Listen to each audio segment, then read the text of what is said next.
नमस्कार, Swami Vivekananda study circle के सभी छात्रों का स्वागत है एक बार फिर से।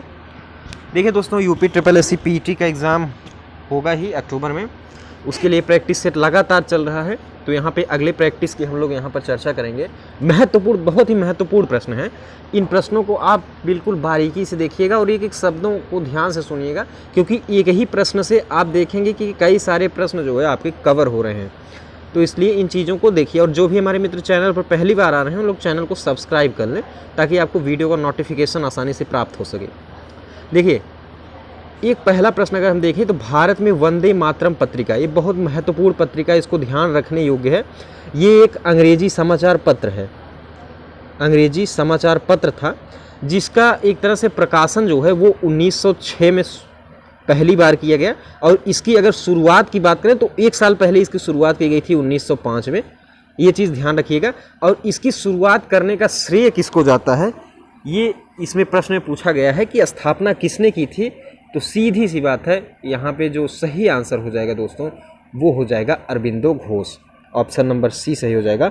अरबिंदो घोष ने इसकी शुरुआत की थी। एक अंग्रेजी समाचार पत्र है। तो ये मैंने आपको बताया, ये महत्वपूर्ण प्रश्न है।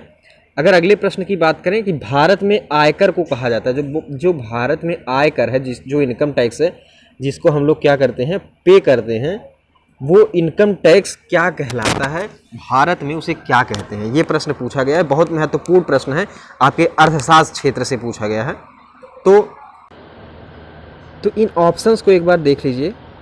प्रत्यक्ष और समानुपाती, प्रत्यक्ष और प्रगामी, अप्रत्यक्ष और समानुपाती, अप्रत्यक्ष और प्रगामी। तो जो आयकर होता है दोस्तों, वो इसको आपने पढ़ा है। आयकर क्या है, एक प्रत्यक्ष कर है। प्रत्यक्ष कर क्या होता है, जो सीधे सीधे कर देने वाले दाता को महसूस हो, जो कर दे रहा है वो उससे सीधा वसूला जाए, तो वो प्रत्यक्ष कर होता है। जिसमें हम लोग जानते हैं कि प्रत्यक्ष कर में आपका जैसे निगम कर हो गया, ब्याज कर हो गया, आयकर हो गया, ये सब प्रत्यक्ष कर हैं। और अप्रत्यक्ष जो इनडायरेक्टली आपसे वसूला जाता है, जैसे आप कोई वस्तु खरीद रहे हैं, सामान आपको पता नहीं लगता, लेकिन आपने वहाँ पर कर जो है वो दिया है, टैक्स दिया है। तो भारत में जो आयकर है, सबसे पहले तो वो है एक प्रत्यक्ष कर है। और दूसरी प्रत्यक्ष के साथ साथ एक और यहाँ पर हमको देखना है कि जो आयकर है भारत में वो है प्रगामी कर। कौन सा, प्रगामी। अर्थात प्रगामी का तात्पर्य क्या होता है कि कर के आधार में अगर वृद्धि हो रही है, कर के आधार में अगर वृद्धि होती है तो उसके साथ साथ कर की दर में भी वृद्धि होने लगेगी। कर के दर में भी वृद्धि होती है, तो ऐसे करों को क्या कहते हैं, प्रगामी। तो यहाँ पे जो भारत में आयकर है वो प्रत्यक्ष और प्रगामी है। ये महत्वपूर्ण प्रश्न है, इसको ध्यान रखिएगा। ये प्रश्न आपके पीटी के एग्जाम में पूछा जा सकता है, लगभग चांसेस बनते हैं यहाँ पर। तो भारत में जो आयकर है वो प्रत्यक्ष और प्रगामी है। ऑप्शन नंबर दूसरा यहाँ पर सही हो जाएगा। अगर अगले प्रश्न की बात करें, ये तो प्रश्न आपके लिए बहुत ही महत्वपूर्ण है। यहाँ पे प्रश्न अगर मैं पढ़ूँ कि भारत में राष्ट्रीय पंचायती राज दिवस कब मनाया जाता है। यह दिन संविधान अधिनियम 1992 के जारी होने का अधिनियम है। 24 अप्रैल को वो दिन है जो पंचायती राज दिवस के रूप में मनाया जाता है, क्योंकि 24 अप्रैल को क्या हुआ था, पंचायती राज व्यवस्था जो है वो लागू की गई थी 1992 में। तो यहाँ पे जो सही ऑप्शन हो जाएगा वो 24 अप्रैल हो जाएगा। भारत में राष्ट्रीय पंचायती राज दिवस मनाया जाता है कब, 24 अप्रैल को। ये प्रश्न वेरी इंपॉर्टेंट है, वेरी इंपॉर्टेंट, आप इसको नोट कर लीजिए। जो प्रश्न मैं वेरी इंपॉर्टेंट बता दूं, ऐसे तो सारे महत्वपूर्ण प्रश्न हैं, लेकिन कुछ ऐसे प्रश्न हैं जो बारंबार एग्जाम्स में पूछे गए हैं। तो 24 अप्रैल इसको ध्यान रखिएगा। 24 अप्रैल को पंचायती राज दिवस के रूप में मनाया जाता है, क्योंकि इस दिन 1992 में क्या हुआ था, ये पंचायती राज जो है वो लागू किया गया था। इसके साथ साथ हमें थोड़ा सा और समझना पड़ेगा। देखिए, 24 अप्रैल 1993 को ये लागू हुआ। 24 अप्रैल 1993 को लागू कर दिया गया, 92 का अधिनियम है। इसके साथ साथ यह भी प्रश्न पूछा जाता है कि जो पंचायती राज व्यवस्था की जो व्यवस्था की गई है वो कौन से संशोधन के तहत किया गया, तो ये 73वां संविधान संशोधन है। ये चीज़ भी ध्यान रखिएगा, ये बार बार प्रश्न पूछा जाता है। तो 73वां संविधान संशोधन आप बिल्कुल ध्यान से समझिएगा। एक और प्रश्न है कि किस मुग़ल बादशाह ने इलाहाबाद को, यानी जो अब प्रयागराज हो चुका है, उसको अपनी राजधानी बनाया था? अकबर ने या फिर शाह आलम ने, या फिर इनमें से किसी ने नहीं, या फिर दोनों ने बनाई थी? ये प्रश्न आपसे पूछा गया है। तो दोस्तों इसमें जो सही ऑप्शन हो जाएगा वो शाह आलम होगा। देखिए जब बक्सर का युद्ध हुआ, बक्सर के युद्ध में इन लोगों की पराजय हुई शाह आलम की, तो उसके बाद इलाहाबाद की संधि हुई 1765 में। 1765 की संधि के बाद दोस्तों इसको शाह आलम को इलाहाबाद और कड़ा का क्षेत्र मिला, इलाहाबाद और कड़ा का क्षेत्र। उसके बाद शाह आलम ने इलाहाबाद को अपनी क्या किया, उन्होंने अपनी राजधानी बनाई। तो ये प्रश्न पूछा जा सकता है कि इलाहाबाद को किस मुग़ल शासक ने अपनी राजधानी बनाई, तो शाह आलम द्वितीय ने। वो वाला ऑप्शन सही हो जाएगा। देखिए मुक्त भारत समाज की स्थापना किसने की थी? बहुत ही महत्वपूर्ण है, आजकल ये प्रश्न पूछा जा सकता है, इसको वेरी इंपॉर्टेंट में नोट कर लीजिए। ये प्रश्न चांसेस हैं कि पूछे जाएंगे कि मुक्त भारत समाज की स्थापना की किसने थी।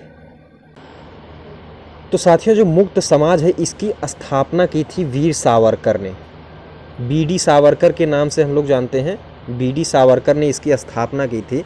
और एक चीज़ और यहाँ पर ध्यान रखना है कि मुक्त भारत समाज के साथ साथ इन्होंने अभिनव भारत की भी स्थापना की थी। ये भी नोट करिएगा, अभिनव भारत।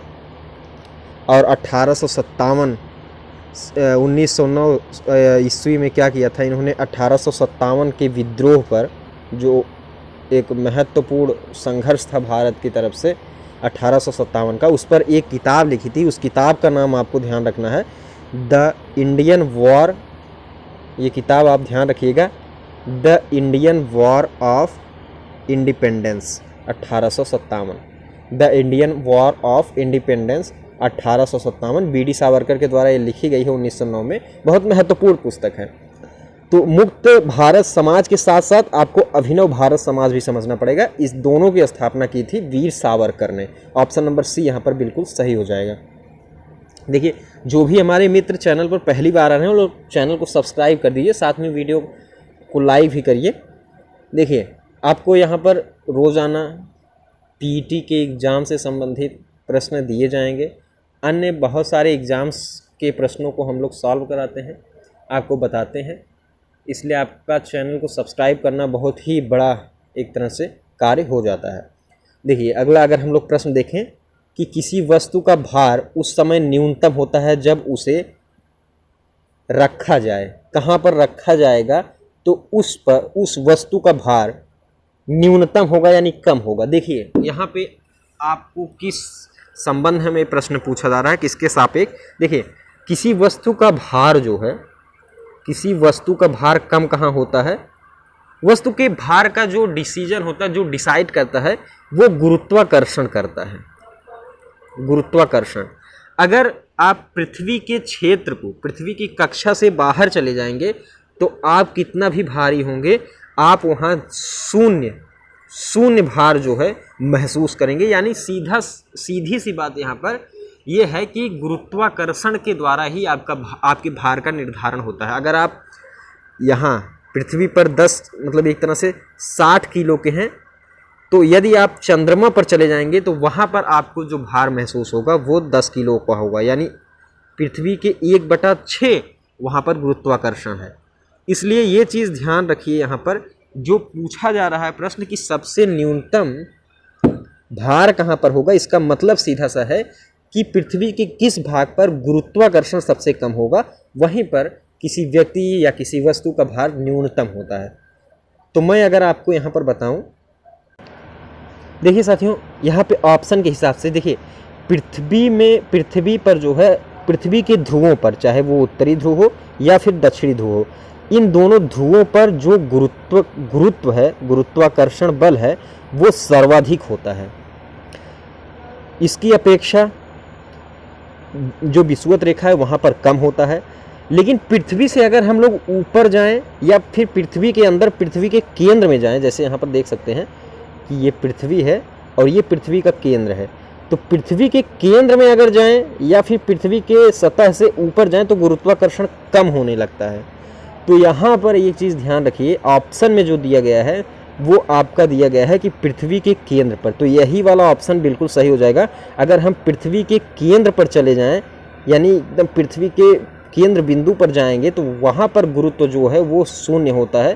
तो वहाँ पर जो है किसी वस्तु का भार जो है वो न्यूनतम होगा। ऑप्शन नंबर डी यहाँ पर सही हो जाएगा।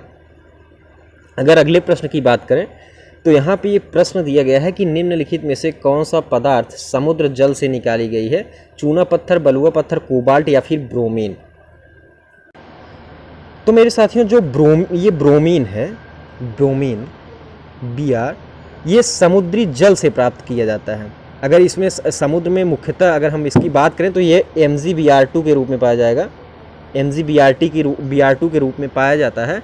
और ये ब्रोमीन लवण के रूप में 0.006% मात्रा में पाया जाता है। तो यहाँ पे ये चीज़ ध्यान रखिएगा कि समुद्र जल से जो मिलता है वो ब्रोमीन होता है। Option number D.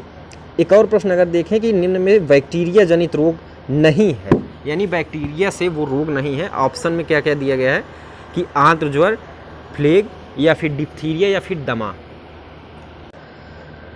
तो साथियों अगर ऑप्शन को यहाँ पर देखें तो जो ये ऑप्शन दिया गया है आंत्र ज्वर, प्लेग, डिप्थीरिया, ये तीनों जो है ये होते हैं जीवाणु से।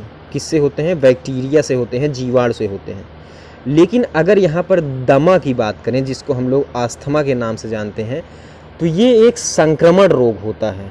क्या होता है? ये संक्रमण रोग होता है। इसमें क्या होता है, मनुष्य के फेफड़े में दोस्तों एक कवक जो है वो पहुंचकर वहाँ पर जाल बना लेता है। उस कवक का नाम अगर मैं आपको बताऊं तो उस कवक का नाम क्या है?